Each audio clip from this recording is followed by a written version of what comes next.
Hey everybody, this is Dave Blair, and I want to talk about Forza Horizon 5.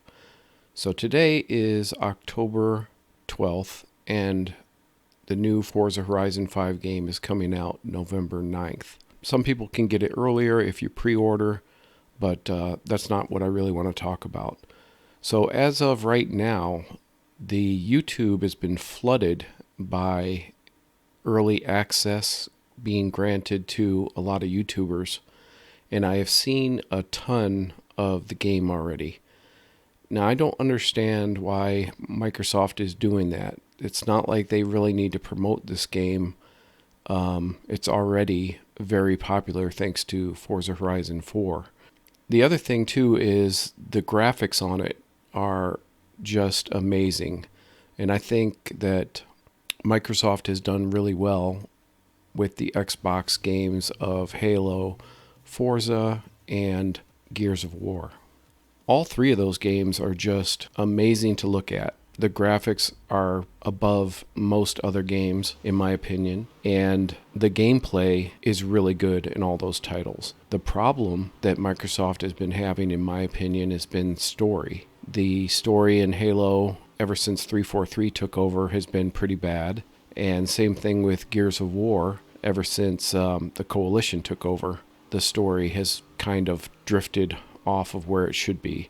You can definitely see Microsoft's influence in the direction that these titles have gone once they took over from their original developers. So getting back to Forza Horizon 5, again, just a really good looking game. Part of the problem that I see is the potential for Microsoft to be overly woke, I guess is the right term. Microsoft worries me a little bit because you can kind of see their agenda of inclusivity. It's on the border of almost cringy at times. But just like most big companies in today's day and age, they have this agenda where they need to show everyone how woke they are, I guess is the right way to put it. Some inclusivity is fine, but it's like when you shove it down people's throat is where it gets to be too much. And I wouldn't say that Microsoft is at that point exactly, but they're really flirting with the line on that. Okay, one of the other things that's curious to me is Thrustmaster has come out with a new wheel, the T248, I think.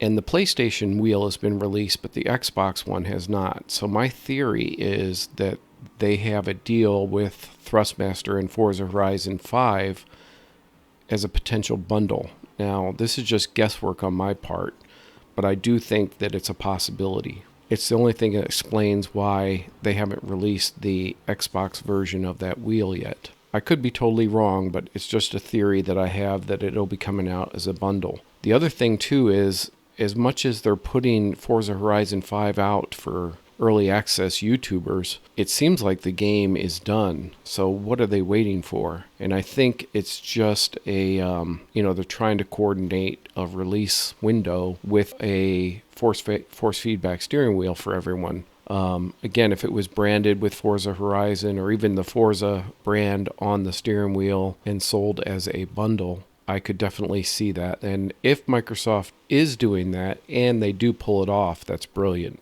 If they are not doing that, then they've really missed an opportunity here. Because again, you have the new wheel from Thrustmaster. It's an entry-level wheel, and I enjoy driving Forza Horizon with a wheel. So that brings me to another point too. This is the first Forza Horizon that was actually made with the PC in mind. So I know a lot of people have trouble with their wheels working with Forza Horizon or even Forza Motorsport for that matter. But this one should be a lot better. Again, they've created this. This is the first time that they actually included PC in the development from the get-go. Forza Horizon 4 was ported to the PC, and I feel like they did a really good job. But other people's experience was not so good. So the other point I'd like to bring up too is that I feel like Forza Horizon is not a racing game. It is a driving game. It just happens to have racing in it. If you come at this game as a racing game, I think you're going to be disappointed because the racing, in all honesty, is not that good, especially when you have online multiplayer lobbies where it's just a ram fest. Basically, whoever wins is the luckiest one because they didn't get rammed into a wall or something else. So I'm not sure how Forza Horizon 5 is going to address that problem, but it is a great driving game. I enjoy just driving around the map, exploring the map, and again, there's going to be a big focus on, like the play games, or the driving games where you have to collect pinatas and things like that with your car. They also have some pretty good story missions, like, you drive a car and you're a taxi and you have to, take somebody to a certain spot at a certain, in a certain amount of time, or you have to deliver a package. And so they have, or you're a movie stunt driver and you have to go from point A to point B in a certain amount of time. So those things are good. I enjoy those too. The little story business things that they put in the game, those are fun. They give you a different car and different scenario. But I wish they would elaborate more on that or do more with that. And again, it was like, years ago I talked about, I wish somebody would make a VR driving game that was, where you didn't have to get out of the car. Maybe kind of like Driver, that original game where you were undercover cop and you were driving people over to do a bank heist and things like that. So if they had better story writers or better, again, I think that's a problem or a shortcoming of Microsoft. Their stories aren't that good. I think they're getting better. I think they're getting people in there that can create a narrative that's fun to experience, finally. But the other thing that I would like to point out is I want to talk about Grand Theft Auto here for a minute. Now, I love to play through Grand Theft Auto games. I think they're fantastic. They're really enjoyable. However, the driving in Grand Theft Auto is pretty bad. Your cars are floaty, and I don't know.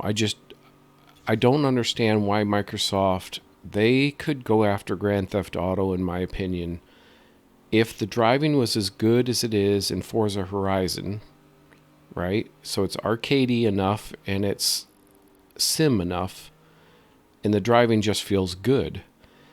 You've got your avatars now in here, and it's like they look really good. You can custom create your own avatar and they have the story missions like you're a stunt driver, so they have all the pieces there. I understand why Microsoft might not want to put guns in here, but you wouldn't have to. You could make a Grand Theft Auto type game with the driving of Forza Horizon, right? And you wouldn't have to put guns in necessarily, but if you did, the gunplay and say something like Gears of War, where you have your cover shooter type thing. Again, if you could mix Forza Horizon 5, Gears of War, and then a capable story, I think you'd have a winner. And right now, people are desperate for the next Grand Theft Auto. I just think that Microsoft could have pulled this together. I thought the initiative was going to make something like a Grand Theft Auto competitor, but no, they're doing Perfect Dark Zero. But anyway, I see it as a big missed opportunity. So I guess, the physics should be better. Everything should be better in Forza Horizon 5, but it's going to be very similar to Forza Horizon 4. So if you've played that one, you've kind of already played Forza Horizon 5. But, the sounds will be better, the physics will be a little bit better, the force feedback will be better, just everything. The graphics will be better, everything will be a little bit better, but you're getting pretty much the same game. It's just better, it's just refined. And on that note, that note and the fact that they released it to all the YouTubers that have put out tons of content on it already, I'm not even looking forward to this title. I will play it in Game Pass probably. I don't plan on buying it, but I have Game Pass, so I will play through it. I'm looking forward to driving around in it and exploring, but it just doesn't seem to be a title that I'm particularly interested in anymore. I see, Forza Horizon is kind of like your Marvel's Endgame. It's like it's pleasing whether you're 7 or 70, right? It's just like it's it's candy for the masses, right? And again, with the destructible walls and the walls around the corner when you are doing a race, so that you can't go too far off the track. It's set up for a 7-year-old, and again, it looks good and it's enjoyable and it drives good enough. And again, if you're 70, I think you would enjoy it the same way. If you're 7 or 70, you would enjoy a Marvel movie. So it's the same type of thing, in my opinion. And while I can appreciate it, it just doesn't go deep enough for me. So anyway, those are my thoughts on Forza Horizon 5. It'll be out soon, and I will definitely, jump in there since I do have Game Pass and drive around and get my little bit of enjoyment out of it. But I'm sure I'll return to iRacing and other racing series shortly after I've had my fill of the candy that is Forza Horizon 5. All right, thanks for watching.